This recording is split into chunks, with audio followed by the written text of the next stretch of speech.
Global summit Telangana ప్రభుత్వం చాలా ప్రతిష్టాత్మకంగా తీసుకొని 2 రోజులు చేసింది. చాలా లక్షల కోట్ల పెట్టుబడులు వచ్చినాయి అని చెప్పింది దాంట్లో. సరే, ఆ లక్షల కోట్ల పెట్టుబడుల సంగతి ఏంది, అవి ఎట్లా గ్రౌండ్ అవుతాయా, ఏంది పరిస్థితి అనేది ఎవ్వరికి అంతు చిక్కని ప్రశ్న అది. ఎందుకంటే గతంలో దావోస్ పర్యటనకు పోయొచ్చారు సీఎం గారు, ఇంకా రకరకాల సమ్మిట్లకు పోయొచ్చు ఉంటారు. అప్పుడు కూడా ఇట్లాంటి లక్షల కోట్ల పెట్టుబడులు వచ్చినాయి అని చెప్పారు.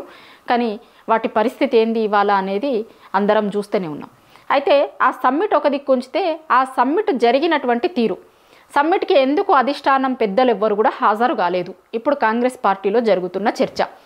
సోనియా గాంధీ గారి దగ్గర నుంచి కేవలం ఒక లెటర్, ముందు ఒక సందేశం కాపీ పంపారు అంతే తప్పించి, సీఎం గారు స్వయంగా ఢిల్లీకి పోయి వాళ్ళ అధిష్టాన పెద్దలు సోనియా గాంధీ, రాహుల్ గాంధీ, ప్రియాంక గాంధీ, మల్లికార్జున ఖర్గే, ఇగో ఇంతమందిని ఆయన పర్సనల్గా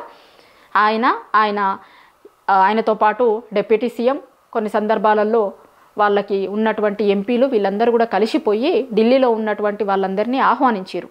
కానీ వాళ్ళ వైపు నుంచి కనీసం రెస్పాన్స్ రాకపోవడం, ఎవ్వరు కూడా వీళ్ళు కలిసి ఆహ్వానించినటువంటి వాళ్ళల్లో ఎవ్వరు కూడా అసలు ఆ మీటింగ్కి రాకపోవడాన్ని బట్టి చూస్తే రేవంత్ని అధిష్టానం లైట్ తీసుకుంటుందా, అసలు ఆయన వ్యవహరిస్తున్నటువంటి తీరు పట్ల అధిష్టానం పెద్దలు అసంతృప్తిగా ఉన్నారా, అందుకే ఈ మీటింగ్కి రాలేదా అనే ప్రశ్నలు ఇవాళ కాంగ్రెస్ పార్టీలో ఉన్న నాయకులు మాట్లాడుకుంటున్నారు.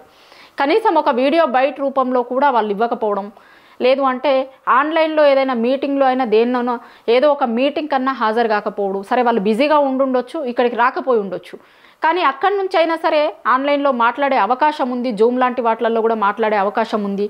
కానీ వాటిని ఎవ్విటిని ఉపయోగించుకోక అసలు మాట్లాడడానికే ఇష్టపడకపోవడం అనేది దేనికి సంకేతం, ఆయన పట్ల అధిష్టాన అసంతృప్తికి సంకేతం అనేది కాంగ్రెస్లో జరుగుతున్న చర్చ.